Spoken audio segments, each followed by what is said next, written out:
So, what's going on today? No, seriously, what's going on with the world today? Did anyone check the news? Yes. Can you mention what is the news today? Kia ora, I'm Catherine from Aotearoa, New Zealand. The New Zealand government has given notification on the 26th of September about a public consultation on a piece of legislation that effectively will increase the oil exploration and mining in our country. And the due date for interventions on this consultation is 1 October. Oh, wow.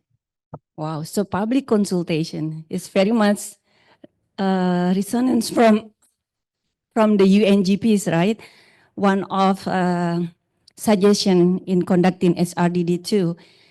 Anyone would like to share maybe any news that they know about the impact of business, perhaps to their workers, maybe indication of forced labor, or to the communities, perhaps on the loss of livelihood, the loss of their land grabbing perhaps, or to the environment, the loss of biodiversity, water pollution. We would like to know whether this kind of story made it into the news. Maybe someone would like to share a story. Okay, I give the floor for her. Silakan, please. Okay, hi everyone. My name is Febrina. I am working with the Alliance of Independent Journalists in Indonesia. So we are working with a lot of alternative media and independent journalists across Indonesia. The answer could be yes and no. So for a bigger media that close to the political party or also the government, the issue is not there. They don't cover the basic needs that the indigenous people or the people affected need to be covered. But for some alternative media and then those who still upholding a good journalism, yes, that we have several cases that local conflict within the indigenous people or people affected with the company being exposed widely in the media, and then it's become a big narrative, and then the government then giving a lot of attentions on the case, even though still happening, yeah, because we cannot work alone, only journalists and media. It's requiring a lot of effort as well. And I think journalists also still need help or bigger collaboration with other stakeholders as well, because now not only those impacted community but also journalists being threatened by covering these issues. For the example, we got a lot of intimidation and attacks, both physically and also digitally. Now it's also moving forward to SLAPP as well. There is some law that used to criminalize journalists and also media. And another challenge is access to information, because now the government tend to cover any information and data related to business conduct. Even though we have a public disclosure law, public and information disclosure law in Indonesia, but it's really difficult to access that information. And then it took us a long way to get the information. And then by the end of the process, usually we got rejected by accessing that law. So yeah, I want to make that statement. Thank you. Thank you, Febrina. So behind the story or behind the untold story, there are actually stories, and we will hear more from the panel today. And I think you have raised your hand too. We give you. Yes, a quick one. Thank you. I'm Arif Shah Nasution from Greenpeace. So yeah, we working really closely with the medias and also with the filmmakers.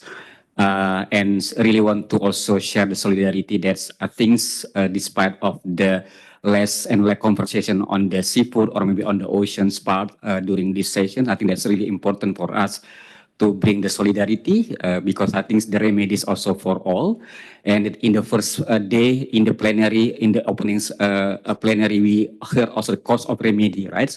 And also there is cost of access to justice. So I think it's really important. Maybe I think I really hope that we can really encourage also the justice for all, not only that in the land-based sector, but also in the HC sectors, because it's all connected. Even maybe more of our goods, our products is being disported through the oceans. So I think that's really important maybe to bring the bigger pictures in terms of the remedies and also cost of access to remedies. Thank you. Thank you. I think we don't, okay, just one more maybe before we move to the panel, okay? Thank you. Thank you. You started by asking what's happening in the media, and I can't help but then comment on what is happening currently in Beirut, in Gaza, and we're talking about humans, and we're talking about the cost of the destruction of humans, children, and it's absolutely incredible that we're sitting here today talking about human rights without me mentioning the absolute destruction happening across the Middle East. Thank you. Of course, thank you for sharing that. Okay, I think actually there are so many wants to share more, but we would like to give, of course, the time and the space to the panel. Over to you, Salil. Thank you.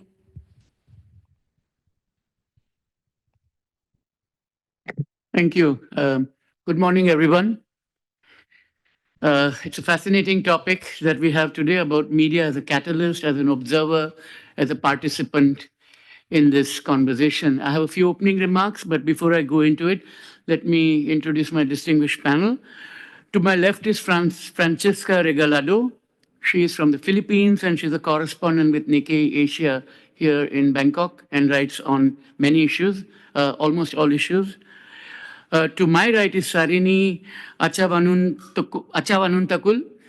who is with Sal Forest, and she kind of wears both the hats of being an activist on one hand, also someone who uses the media to talk about what she wants to and bring stories to the people.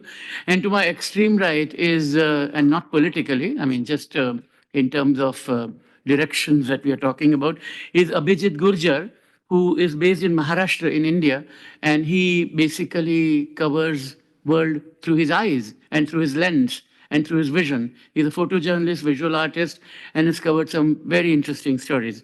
So one of the things that intrigued me is that, you know, when initially Sagita raised this question to everyone, everyone who raised a hand was a human rights defender who wanted to speak about what's going on and respond to the issues.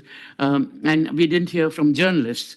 And that itself is an indicator that's at the central conundrum that people who are human rights defenders and practitioners often see journalists also as human rights defenders, because they, in their view, the good journalist is one who speaks truth to power, who confronts and challenges those with authority and raises questions. But I've been a journalist and I continue to write, and we are also very cynical lot. For us, a story is a good story. And if it's a good story, we write it. If it's not, we don't. If it helps people, that's fine. But there is always another story tomorrow. And you're as good or bad as the last story you wrote, which may be a funny, frivolous one, or it may be a serious one, which is also the way you might find a lot of hardened journalists at the Foreign Correspondents Club in Thailand, here in Bangkok, and else. I used to operate in this region many years ago as a reporter in Singapore. So I know the milieu here, and this is one thing I've noticed, that people tend to see it differently. So but that's one of the central questions that we need to keep in mind. Are we right in assuming that journalists are human rights defenders? Because some of them go to jail to defend sources, and because some of them unearth scandals, does it necessarily and automatically make journalists human rights defenders or not? It's a good question to keep it in mind. And do they pursue stories with a human rights objective, or because of their narrative element? That's also something worth bearing in mind, which also helps us understand what brings them to the picture. So that is a kind of a backdrop, and should also related to that is, should human rights defenders trust journalists? Because journalists pursue stories and publish what they find and speak to all sides and don't present only one side. So Francesca, let me ask you first, because you operated in this region, done some tough assignments. Do you see yourself as a human rights defender, or do you see yourself as a pursuer of stories? Thank you very much, Salil. I think when you strip away all of the titles and all of our personal opinions, which as humans we can't avoid having, our role as journalists is simply to keep the public informed. And is information a right in this day and age? We can explore that later on. We can't publicly advocate. I feel like when that happens, it spoils the reporting. It brings our reporting into question. But there is a lot of advocacy that happens behind the scenes. Like every day, we have to advocate with our editors and tell them this story is important. This story has to be told now. You have to let me dedicate time and resources into reporting this story. Another way that it happens is in who we choose to quote, who we choose to interview in our stories. Are we going to quote only the government about the response to the floods in the north? Or are we also going to interview and quote the flood victims? Are we going to quote only the military and the police on stories about human trafficking? Or are we also going to go the extra mile to gain the trust of a human trafficking victim and let them tell the story in their own words? And also, are we going to quote the activists, the civil society groups who are actually doing the work on the ground? And I just think that we, like in my job as a business reporter primarily, I have to explain to readers outside of Thailand, outside of Southeast Asia, why the business practices and the associated human rights abuses here matter to them. So if you're an investor in Singapore or in Hong Kong or in Japan, how are you going to make decisions with the information that I give you about the sourcing and production practices a certain company undertakes? As a consumer, are you going to buy T-shirts from a company that sources cotton from forced labor? And as long as the public has that information, I think we've done our jobs. Thank you. Very good point about, keeping the public informed and trying to make sure that when you write the story, the opinion that comes through comes from another source and not from the reporter, because when the reporter is biased, that takes us into the whole issue of media trust, and which we will come to in a moment. But Sarini, I wanted to ask you, let's leave aside the trust of the audience and readership. That's a huge question that we need to address. But earning the trust of the communities, if Francesca were to go to a community, why should they trust her? She's coming from the big city and she's going to write a story over issues that affect their lives, but what the outcome is, they cannot control because they have to trust her to write it right. Media credibility is at a global low, right? Newspapers are closing down. Print editions are becoming online only or be going behind paywalls. Corporate media is profoundly suspected, and people are turning to alternative forms of communications, which do not necessarily have a code of ethics to start with. And TV channels have sometimes become shrill, shouting, boxing pits. So why should a community trust a journalist? Thank you, Kathy. Thank you. So first, I'd like to say I'm here, I guess, wearing three hats. So at South Forest, I'm the researcher on business and human rights. I'm also co-founder of Thai Publica, which is an online investigative news outfit in Thailand. We've been sued quite a few times. And lastly, I guess some would call me a citizen journalist. I have my own Facebook, Twitter. I have been sued over posts that I made on Facebook by a company. So I guess I'm wearing these hats, and I really feel with what Kun Salil said. So in Thailand, essentially communities, I would say by and large, feel that the media is still very important to get their stories out to the wider public. As you know, in Thailand now, we are huge consumers of social media. Pretty much a lot of the communities in Thailand have their own Facebook pages. And actually, recently with the flood, for example, where the official, I guess, assistance has been very slow.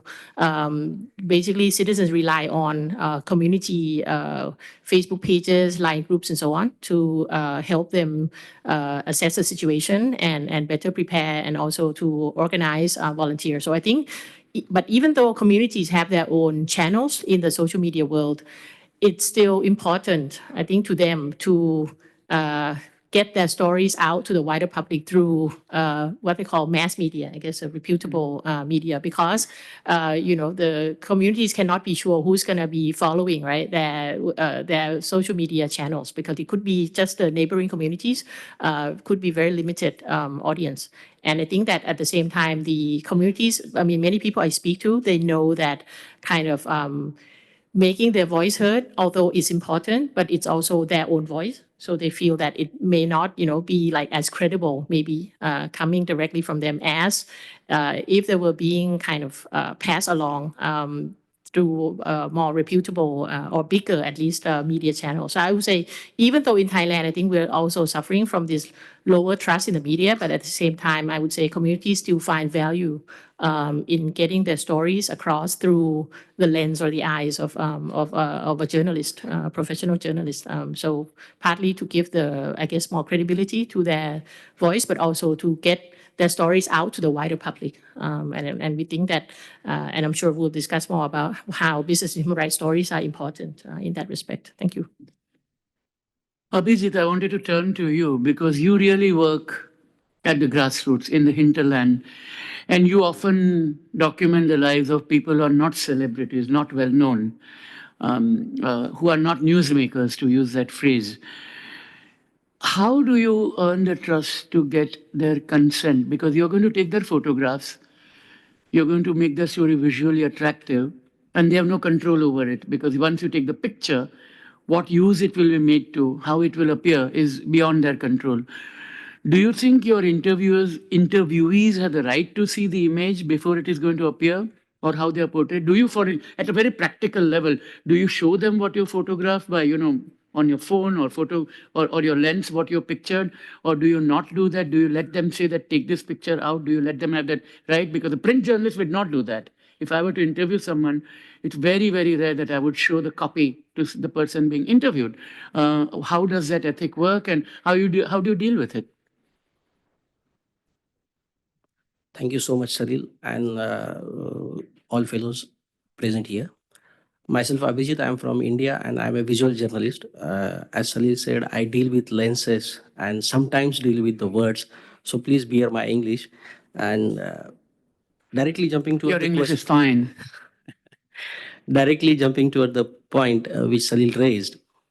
Often I am on the grounds where there is some issues, or I am dealing with society or the community. And whenever I am documenting or photographing any of the character or person, first of all, my ethics say me that I should get permission from them. I should get the consent to document them. And furthermore, the question, if I show them what I have documented, sometimes I do show, because many times there are a lot of people gathering together. If I go to a rural place, there is a curiosity. If there is someone coming with a camera or lens, there is a curiosity. So they just jump in the entire scene. For the sake of moment, for the demand of time, I used to take few images which are commonly shown to them, and then I take some more time to actually photograph them, and after some privacy time, like I just spend some more time, and then I got my images which are I'm going to use in the publications. So this is my type of work. And about the photo ethics and overall ethics of journalism, I would like to say that when I am documenting or photographing or videographing anything, I should make aware the audience or the people whom I am documenting them. I should let them know where it is going to be used, how it is going to be used, and how I am going to portray their story. It should be consensual, that they should be aware of that. And after my entire work, I used to supply that photograph or that images or the link of this site to them, so that they could get aware what I have done about their community, about their issue, or about themselves. And I found that international agencies and publications are doing this, practicing this ethics But in my rural area and in the local journalists, they are not following this, unfortunately. And that's where on the social media platforms, as she said, that on mass media, there are lots of images which are unethically produced or supplied to that. And that creates a chaos, and that sometimes brings down some problematic situations, as we have seen in Bangladesh, and in COVID during in Mumbai, there were lots of crunches of people. They were rushing towards grabbing those situations. So sometimes it creates chaos, and we have to avoid that. That's it. And there's another ethical question that affects businesses which develop technologies, which we should think and keep in mind, because technology can now allow us to manipulate images, right? Deep fakes is one example. You have an ethic of capturing the image and not manipulating it. And agencies like Getty and Gamma and Reuters and AFP all have very strict rules about it, that you cannot touch up an image. And if you do, you lose your Pulitzer Prize or you lose the award you won. But technologies which allow us to manipulate images, even for satire and for jokes, can be used for nefarious purposes, and those are companies. So when we talk about the UN guiding principles and business and human rights and responsibilities of companies about how they deploy their product, there is an ethical core which often doesn't get examined. And I think it's time to examine the media industry and how the guiding principles do apply to them in terms of how they present reality, because increasingly history is going to be residing in clouds and not in archives, and therefore this becomes quite crucial. Which brings me to the next part, which is, we always use this phrase that media speaks truth to power. And let's, for the moment, talk about power as a corporate power here. Have you seen that happen? It's a question for all of you. Do you think media does speak truth to power, or is it under the thumb of the corporate power?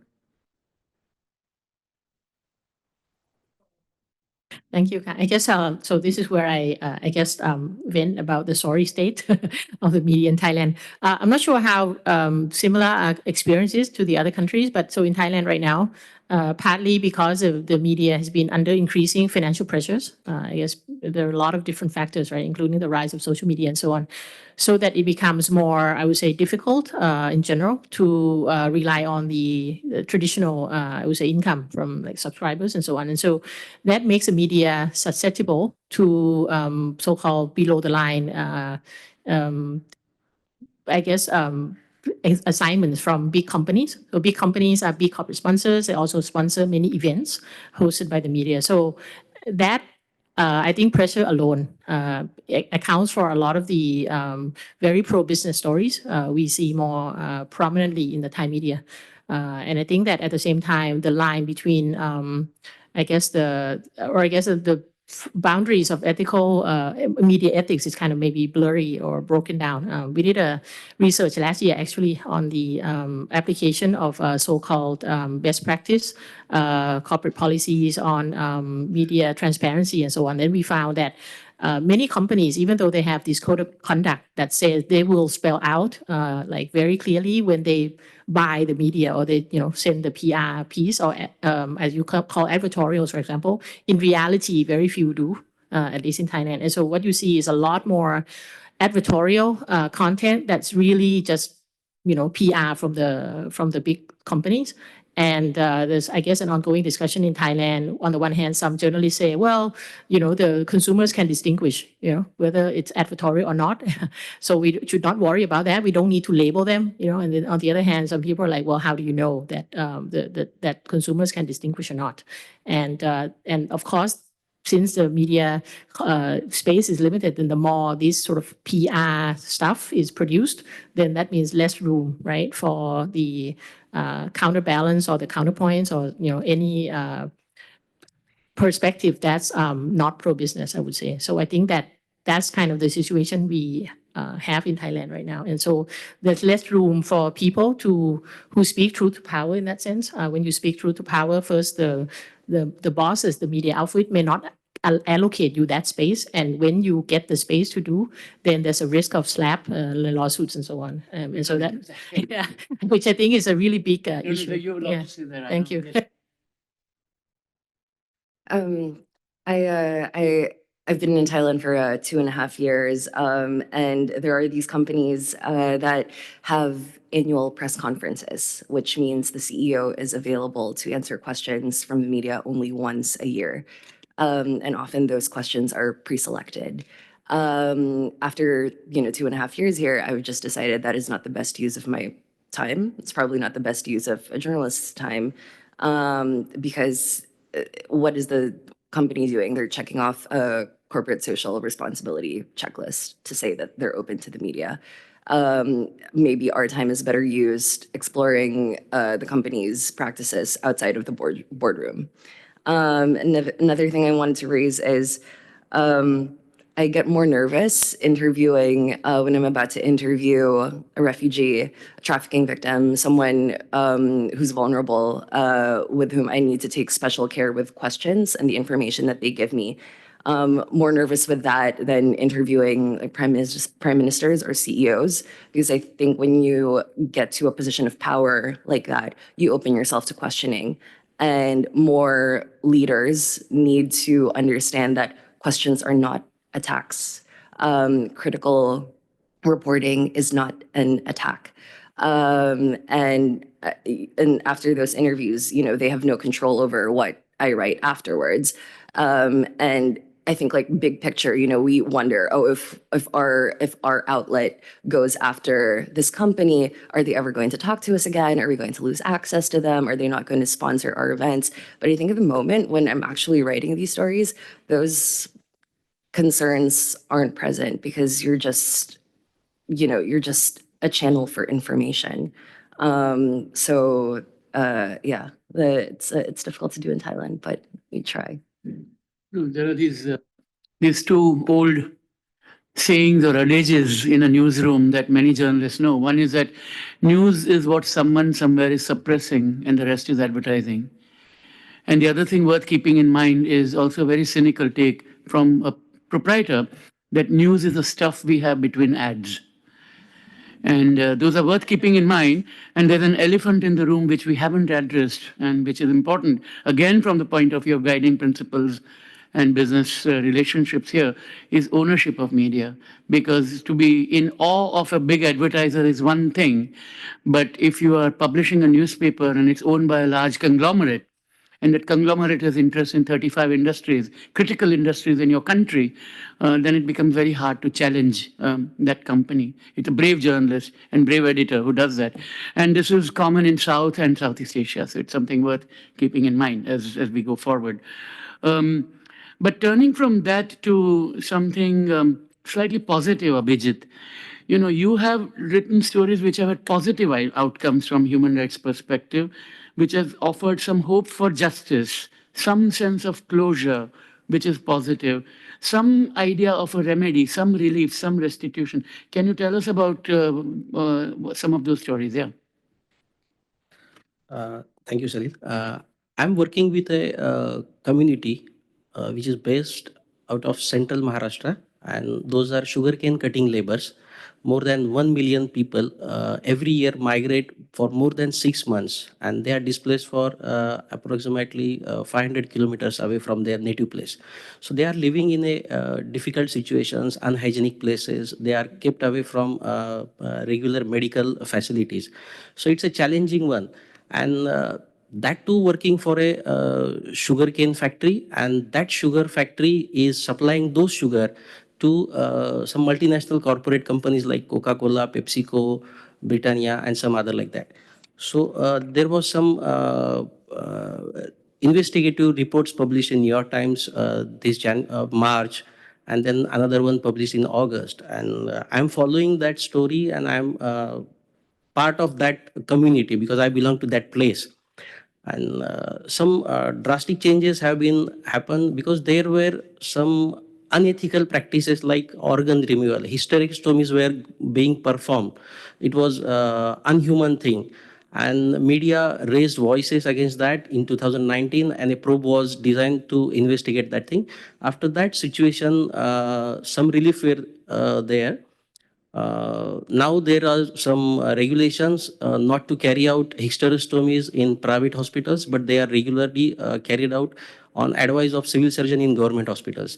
That is one thing that after so much media coverage, one thing has been stopped away. Secondly, there are some more, after that sensation, some non-profits came to help out these communities, in particular 1 or 2 districts of this. And they are coming up with some solution, like these women who is part of that cutting couple. There is a couple, one man and one woman, husband and wife, they are going away to cut the sugarcane in the farms. So the woman is not capable of taking charge of finances, the husband, because India is a patriarchal country. So she is not capable of handling finances. So some non-profits are coming up to address this issue, and they are educating these women to how to calculate their calculations of wages. And secondly, these women are away from hygienic practices and some medical facilities. Their children are away from vaccination, regular vaccination. So there are some camps running over there, and these working women got position in the village health committee, so that they can address and they can raise their issues in the committee, so that they could get some remedies over there. This is happening in Maharashtra likewise. I hope there are some more stories like that, but this was a case example from my side. And again, the story that Abhijit mentions is really worth looking, reporting by Megha Rajgopalan in the New York Times, which basically shows how these were forced hysterectomies and essentially done not for medical reasons, but so that people continue to work and women don't take time off during the time when they are menstruating. So it was a very horrendous practice. And when it was brought to the multinationals, Bonsucro, which is the global sugar industry body, did say that this is not what we want to happen, and we have audits in place and all that, which show the limitations of due diligence. Yesterday and today and day before, we've been talking about the CSDDD and all those initiatives, and this is where to use another metaphor, rubber hits the road, and it's where things are not happening and the systems are not working, and therefore the need for remedy, the theme of this conference that we are here for. But Sarini, I wanted to turn to you. What makes a business and human rights story interesting and important? Does it have to have a good ending? Does it have to lead to a call for change? Does it need to lead to a campaign or a legislation after that? So thank you, Kai. So I have two answers to that. So one is that business and human rights story is important because we live in a period where businesses are expected to be much more responsible in terms of the human rights. And there's a very clear standards already, like the UNGPs, in legislations like the CSDDD will affect some big Thai companies, for example. So I think that businesses are becoming more aware of, the responsibility. And I think that includes the supply chain, right? Which is kind of the challenge for many companies who may see only their direct suppliers, but do not see like more upstream from that. So I think business and human rights stories has this importance to first, it's a way to expand this awareness of the boundaries of business responsibility with respect to human rights, but also it could be positive to the companies themselves. I mean, I think companies who are open to improvements of their business and human rights practices would welcome stories that point to problems, especially in their supply chain. So I think that right now in Thailand, we're kind of in the beginning stages where I think early a few years ago, many companies feel that they're a little bit intimidated, or they feel like, well, are these stories going to be good for them because they fear the legal repercussions or the legal liability that could result from this kind of story. But I think now people becoming more companies see that, okay, we have to be more responsible and we have to do better due diligence in our supply chains, right? No matter what, especially the big companies. So I think in that sense, it's good overall in that situation. Another, I would say, reason why it's very important is often the business human rights stories, especially ones that tackle the gaps, right, between, for example, like companies' human rights practice and the policies that they announce, is usually kind of the first step to, to call the companies to account and to help the affected people reach the grievance mechanisms and, the different avenues, that's like kind of the first step to remedy, I would say, because a lot of the problems that happen, it's kind of, in a way, it's out of sight, out of mind, right? And a lot of the communities don't feel they can access the grievance mechanisms, or it's still not accessible. So I think that the news stories have this very important role to play in kind of shorten the journey for the affected communities. That's kind of it doesn't guarantee, I would say, having the stories doesn't guarantee that, the affected people would get the fair remedies, but at least it's the beginning for many affected people. Without the stories in the media, often they feel that it's just there's no way to go, and and they don't even know how to access the grievance of the company, and the company may not.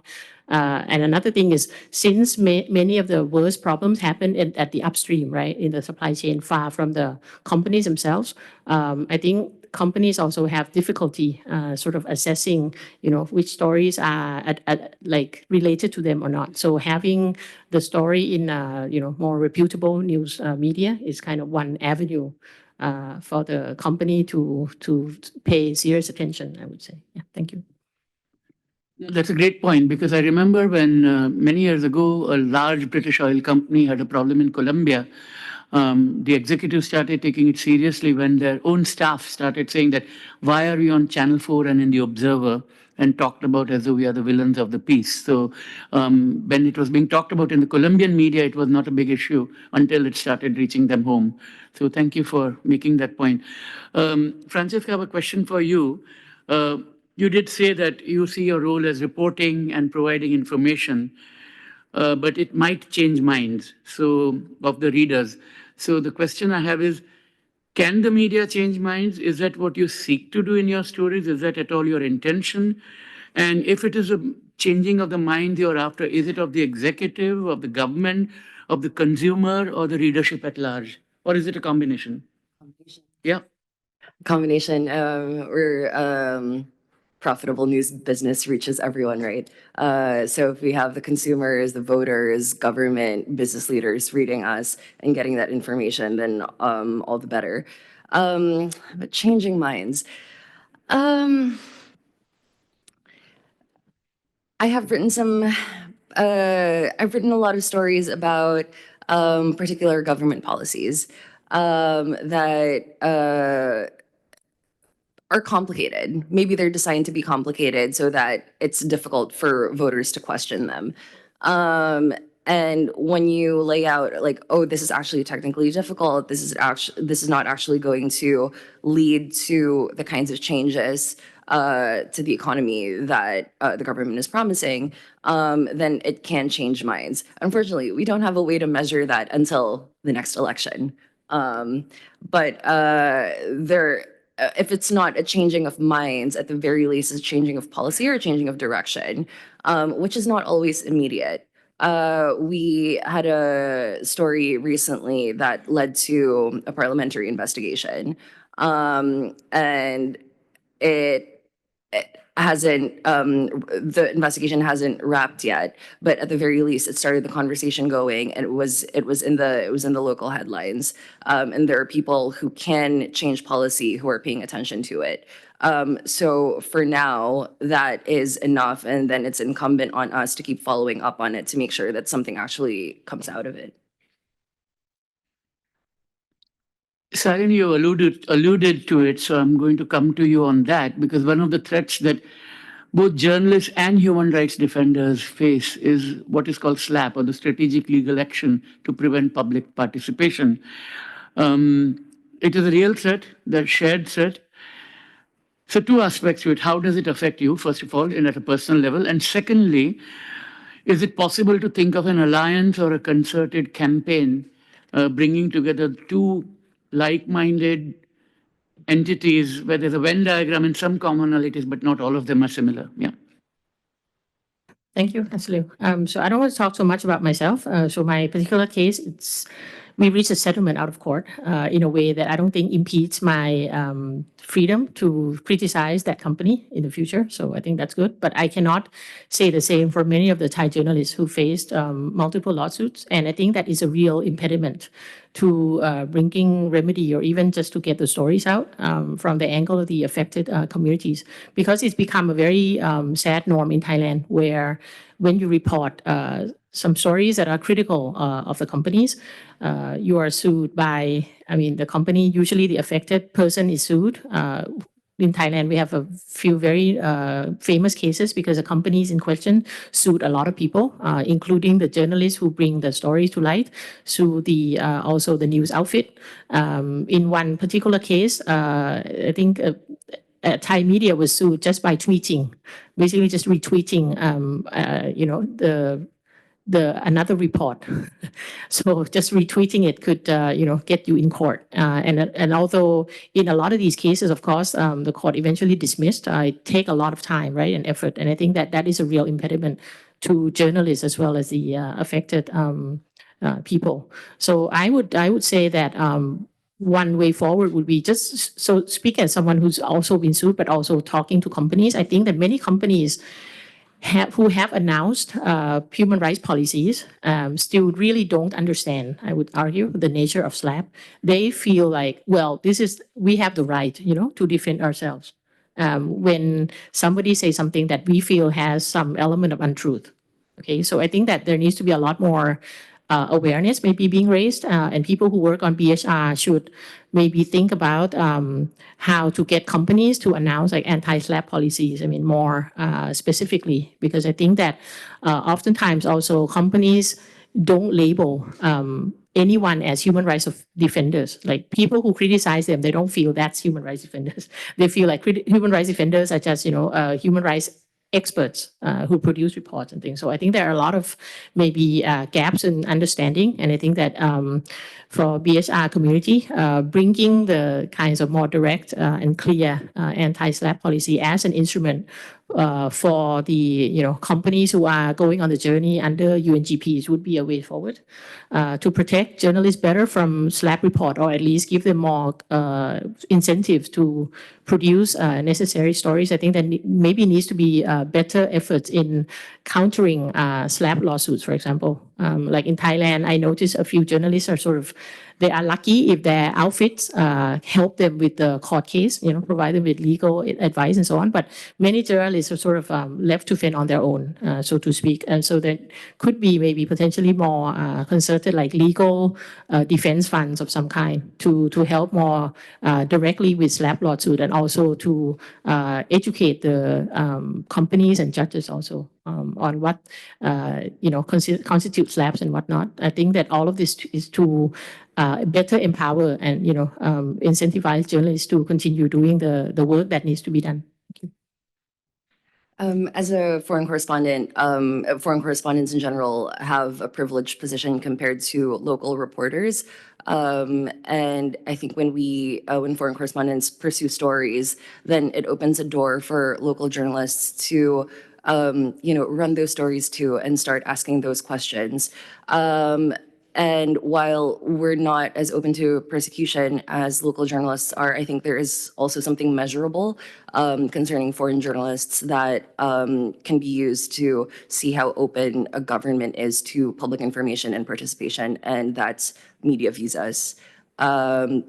We can, some civil society, some NGOs are already keeping track of how many media visas, how many journalists certain large countries allow into their territory, but not enough for maybe this part of the world where that's increasingly becoming important as a center of supply chains and manufacturing. And it is getting increasingly difficult for journalists who want to report in Vietnam, Cambodia, Laos to be allowed in. So I would ask civil society to keep an eye on the visas. Yeah, thanks. That's a very important point. We have 12 more minutes. I do have a few more questions, but I should pause and see if there are questions okay, there are lots of hands. Okay. 1 second. Can we do 2 or 3 at a time? First of all, I'd like to get as many as we can. So keep your questions short and direct them to a specific individual if you can. Your hand has been persistently up, so I'll start with you and let me. Yeah. Take the woman on the extreme left in this row, the woman with the glasses. Yes, the third from left. Yeah. Yeah, you. Yeah. But so 1, 2, and then one more, 3, you. Yeah. And then, but keep it short, please, so that we can have more. Thank you. Daniel Morris from the Danish Institute for Human Rights. My question is, how do you measure success? What does impacts look like? Do you have indicators in relation to that? Is it the number of clicks, number of subscribers, or do you try and measure changes of behavior? Thank you. I think it might be best for you to address because you're in a traditional media. Yeah. I love reading Facebook comments on my stories or any stories from my outlet. I read how people respond to it, how many shares a post is getting on social media, because if it starts a conversation, then I'm happy. I feel like that's my job. I did my job. The other things like page views, subscribers, we try not to attach our value to that, but it is important. I think if people in a country, a new subscription is not, it's not cheap. Our new subscription is not cheap. And if people are willing to put the money into it, then it means that they see the value in your work, that you're fair and you're questioning policies and corporations. And so that is a vote of confidence that maybe is like not the most important, but in the back of our minds, it's there. Thank you very much for your presentation. My name is Prim Rajasarangon, and I'm representing children and youth. So young people has been using technologies and has been using social media to advocate for our rights, including human rights defenders.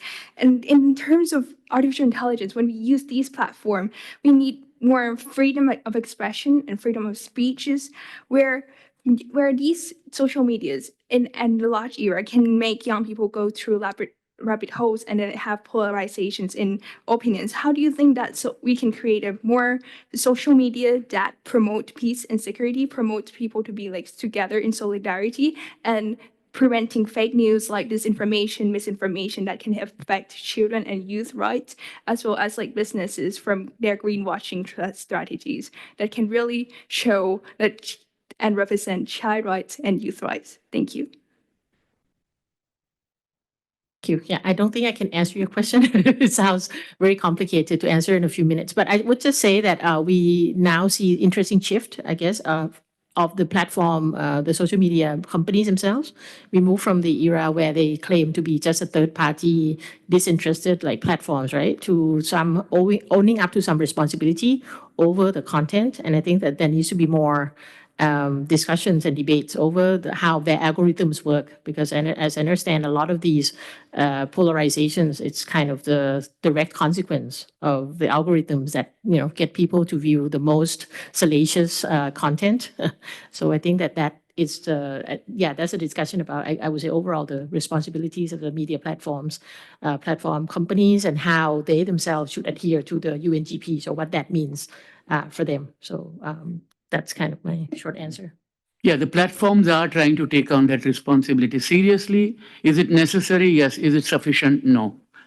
Yeah, I think you had a question. Yeah.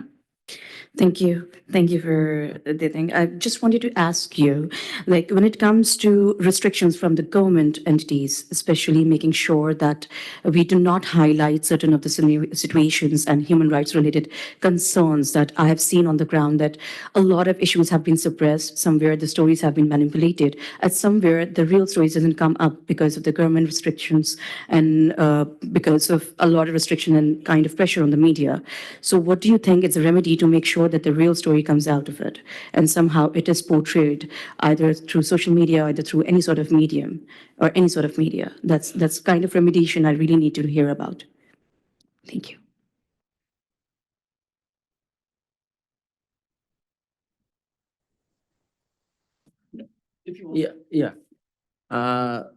There are some situations when government want to hide some particular things from coming out to the mass media, and but if corporate media and the big publishers, they are not willing to do this because they are afraid of losing their revenue, and that's why they just want to preserve their rights of revenue, and in such case, the ethics of journalism may compromise.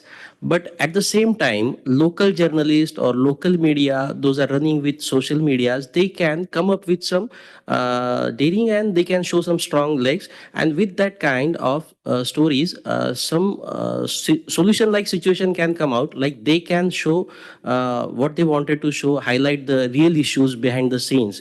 And in one of the case, there is a Asia's largest oil refinery proposed in west coast of India, that is in Konkan region, which is an eco-sensitive zone. And apart from, there are age-old gallops, means stone age, stone arts over there. And government pushed that proposal since 2014. It's almost like a decade. But every time the local journalists and people movement, they stopped it with the help of social media. They have a guerrilla movement style, and they just strongly protest over there, and women are at the forefront.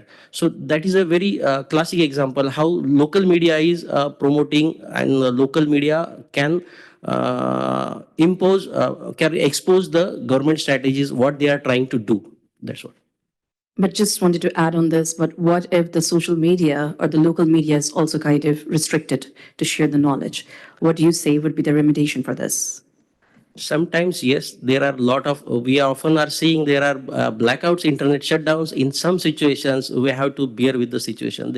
I don't think there is any solution to this right now. The only solution, frankly, is local legal systems and suing the government. Anyway, we have 5 minutes. I've been told we can go slightly over. I have noted 4 questions. Please say them one after the other. We'll take them consolidated and ask around. And please keep them ideally for 1 minute. So I had the gentleman here. I had, the lady there, the gentleman there, and there was one more. Oh, yes. You were the 4th. So let's take these 4, and if we have time, so if, in the interest of others, keep your question short. Yeah. Thank you so much. I acknowledge that my participation is supported by Union Voluntary Fund. I represent indigenous people, especially people who live by the sea. So I have seen a lot of media enterprise outlets and also corporate media enterprises actually do not reflect the indigenous cultural diversity in the media reporting and information, especially the matter related to the companies' land grabbing and other kinds of development projects. Number one. So how we address that issue? Second, to truly reflect indigenous community, we have developed indigenous-led media platforms using social media and digital media platforms. So are there any kind of support to accelerate this process to access more remedy where there are remedies are not reflected in the mainstream media? Thank you. Hi, this is Supriya Awasthi. I'm a social researcher with an American organization. This question is for Abhijit, and based on the consent. So I am doing a research in agro product which goes into international market supply chain. And it takes really hard work for us to access the subjects and get their testimonies with a proper consent. If there's no proper consent, all my testimonies, the facts, everything goes to drain. But then I see the same story with same facts by the Indian journalist coming out, and that frustrates me a lot.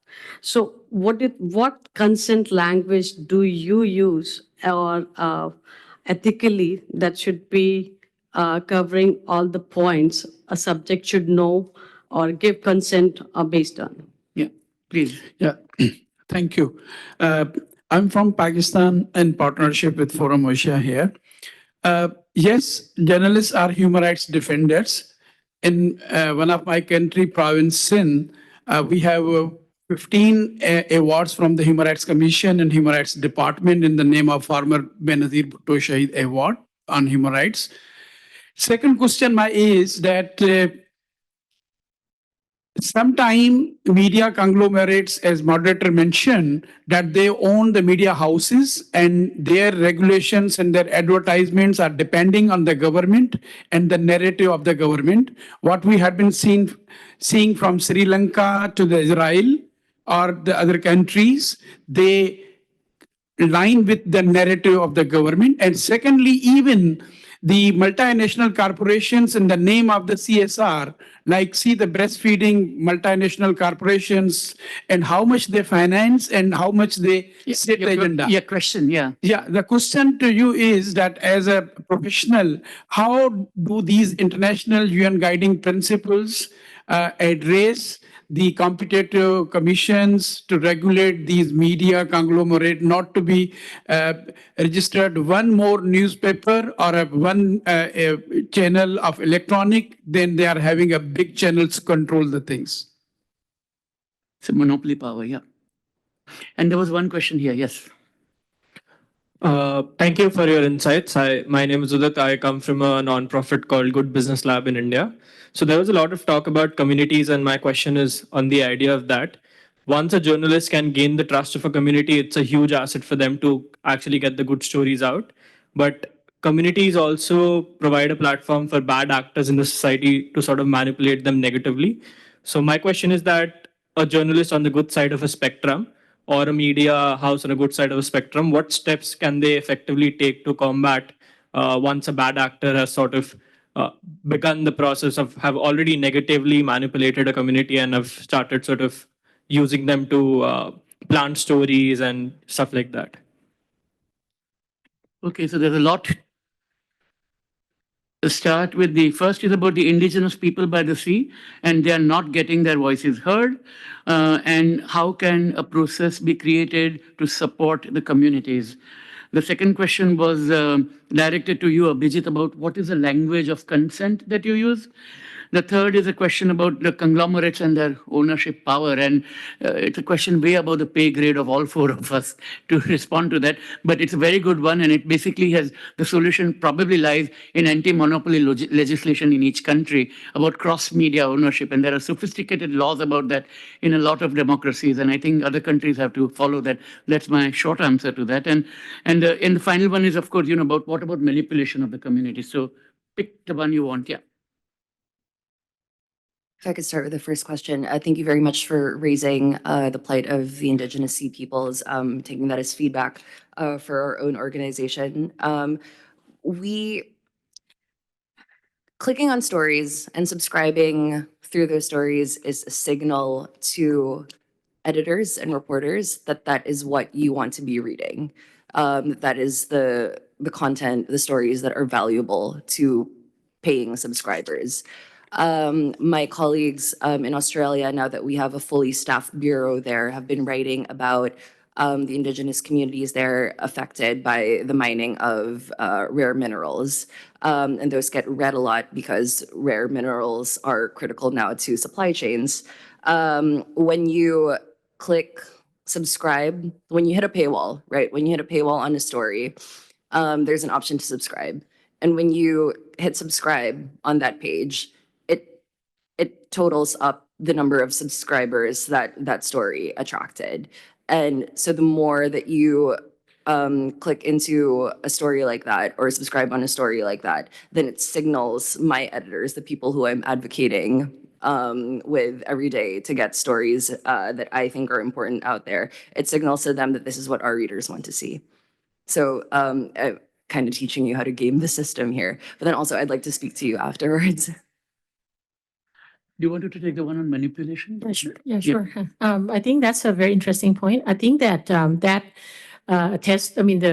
reality that actually, yes, communities could be manipulated. I think that speaks to the importance of investigative news and also the importance of partnerships between the professional journalists and citizen journalists, especially like community-based journalists, because I think that the journalists are the ones with the knowledge and know-how about data and information and misinformation. And a lot of that knowledge could be imparted to the communities themselves in the process of training citizen journalists. So I think that this term citizen journalist may sound quaint and kind of outdated already in the social media era, but I would argue that there are still some values in really creating and maintaining this kind of program for the communities themselves to be empowering so that they can better watch out for these kinds of manipulation from the outside, and also to help them sort through the different opinions and dialogues in their community, and also find ways to better communicate to the wider journalistic discipline. So thank you. And Abhijit, the consent, what language do you use? Yeah. First of all, for madam, I would like to suggest you one thing. Don't call any subject as a subject. It is hero or heroine of our story. So it should be a character, no subject. Subject means that it is something a weird thing. So again, for consents, when for a media person, when he is working for a news agency, there is a format of consent, and that too it may be verbal consent sometimes, and it may be a written consent. If the situation is and the story is something sensitive, you have to be written consent. And for that, the language is very clear what you are going to make use of this audio or this video or this photograph or this data or the interview, and where it is going to be appeared. And furthermore, if you are using it for any competition or any getting some grant or something, you have to mention that they don't have any objection to receive something incentive for your research work. That's from my side. And journalists in rural parts, I often see that they are super powered. It seems that we are the superpower, we can do anything. That's why in a hurry of breaking news or in a hurry of half-cooked story to be served in the fast age, they just do these all malpractices like consent and waiting for the right things to be happen in the right time. That's it. And if you are documenting or photographing any kid or children, you have to be very cautious, and their parents should be, you can get the consent from their parents. That's it. I use subject for the reason because of the confidentiality. And basically, they are survivors or victims. Thank you. Do we have some more time or no? Okay, I'm told no. Sorry about that. I know there were many more hands, and okay, no, we have to clear out. Some of the people need the room, but thank you very much. It's a fascinating conversation.